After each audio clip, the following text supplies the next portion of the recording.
ушул сааттарга карата алынган маалыматтар геосаясий чыңалуу дагы деле өтө кооптуу экендигин көрсөтүүдө. Жаратылыш кырсыктары жана согуштук тирешүүлөр бири-бирине чырмалышып, дүйнө тынч эмес. Ассаламу алейкум кадырлуу көрөрмандар, каналыбызга катталып, баяныбызды бөлүшө кетүүнү унутпаңыздар. Дүйнөнүн көңүлү кайрадан Ормуз кысыгына бурулду. Иран менен Америка Кошмо Штаттарынын ортосундагы түз аскердик кагылышуу курч фазага өттү. Окуя кандайча башталган? Америкалык аскерлер Ирандын желеги астында бараткан Тоуска аттуу кургак жүк ташуучу кемени кармап алышты. Вашингтондун айтымында, бул кеме Америка Кошмо Штаттары орноткон деңиз блокадасын бузууга аракет кылган. Тегеран бул аракетти куралдуу каракчылык деп атап, эл аралык укуктун одоно бузулушу катары баалады. Жооп көпкө күттүргөн жок. Ирандын куралдуу күчтөрү Америка Кошмо Штаттарынын аскердик кемелерине учкучсуз аппараттар менен сокку ургандыгын ИРНА агенттиги тастыктады. Тегеран муну мыйзамдуу коргонуу жана келишимди бузган үчүн берилген жооп катары мүнөздөдү. Бул тирешүүнүн фонунда Ирандын вице-президенти дүйнөнү селт эттирген билдирүү жазады. Анын айтымында, Ормуз кысыгындагы коопсуздукту камсыз кылуу мындан ары акысыз болбойт. Бул дүйнөлүк мунай өткөлүн көзөмөлдөгөн Ирандын ачык экономикалык жана саясий шарты. Бул аскердик чыңалуу мунай рыногуна дароо таасирин тийгизди. Рейтер жана Financial Times агенттиктери билдиргендей, чейки заттын баасында кайрадан өсүү байкалууда.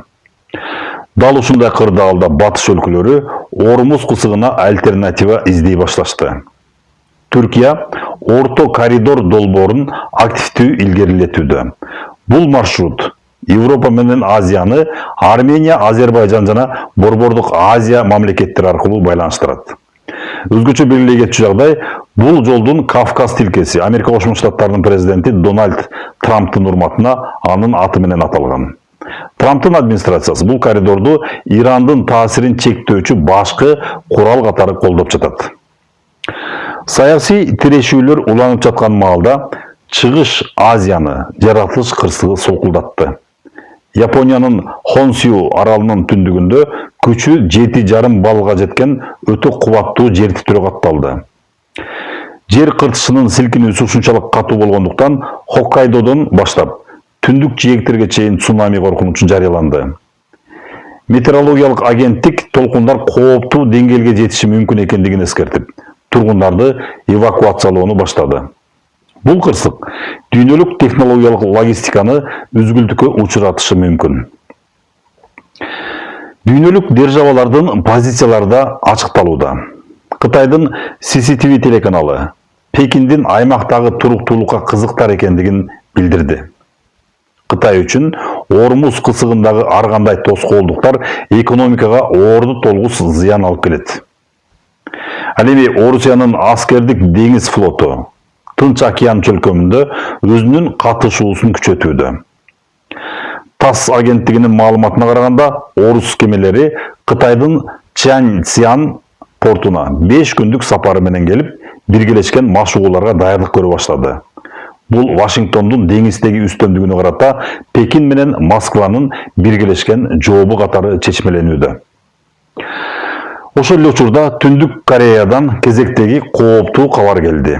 Пхеньян жекшемби күнү таңкы саат 6-да Синпо аймагынан 5 даана баллистикалык ракетаны ийгиликтүү сынады. Хвасон 11 үлгүсүндөгү бул ракеталар кассеталык дүрмөттөр менен жабдылган жаңы модификация экендиги аныкталды. Ракеталар 140 чакырымга учуп барып, 13 гектар аянтты толугу менен жок кылган. Бул Пхеньяндын апрель айындагы эле 4-чү ийри сыноосу. Түштүк Корея жана АКШ муну чөлкөмдөгү коопсуздукка түздөн түз коркунуч катары баалады. Тилекке каршы Азиядан кырсык кабарлары дагы келип жатат.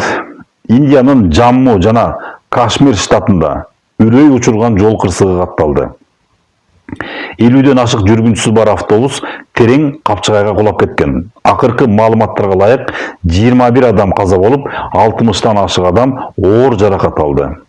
Премьер-министр Нарендра Моди каза болгондордун үй бүлөлөрүнө 200 000 рупийден жардам көрсөтүүлөрүн жарыялап, окуяны чоң жоготуу деп атады.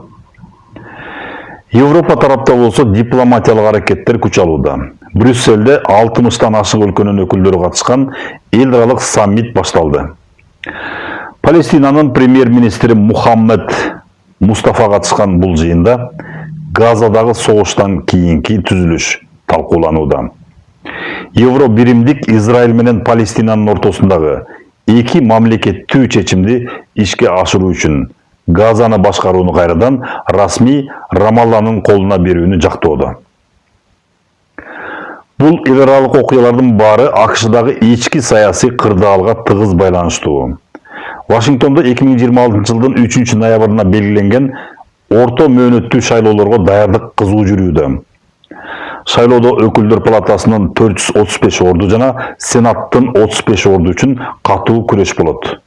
Демократтар менен республикачылар Трамптын администрациясынын Иран жана Украина багытындагы кадамдарын өз кызыкчылыктарына колдонуп, дебаттарды күчөтүштү. Бүгүнкү күндүн негизги жаңылыктары мына ушулар болду. Каналыбызга катталып, баяныбызды бөлүшө кетүүнү унутпаңыздар. Кайрадан көрүшкөнчө аман туруңуздар.